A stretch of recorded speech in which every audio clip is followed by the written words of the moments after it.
So to translate that plan to theatre, that's where the 3D printing comes in. You have done all these CAD analysis or 3D analysis of a deformity or abnormality.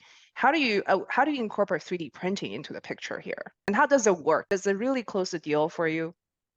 Yeah, so the as we've just been saying, we can derive this wonderful plan in 3D, and we can see, we can do a virtual correction. We can, if we get it wrong, we can try it again, and we can see that we've got a nice straight looking limb. But that's to actually create that osteotomy for the surgeon, it's got to be in the right place at the right angle. Then you've got to move the segments in 3 dimensions exactly the right amount. So to translate that plan to theatre, that's where the 3D printing comes in. And Mhm. effectively, we just design a guide that snaps onto the bone only in one place, and it tells the surgeon where to cut.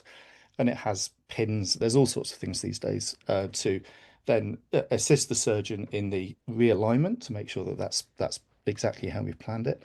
And then either the surgeon can just pop on a normal plate that they've pre-contoured to fit from a Mhm. 3D printed model, or sometimes we use patient-specific implants. So the 3D printing of the guides and the models is how we shift the plan to reality in surgery.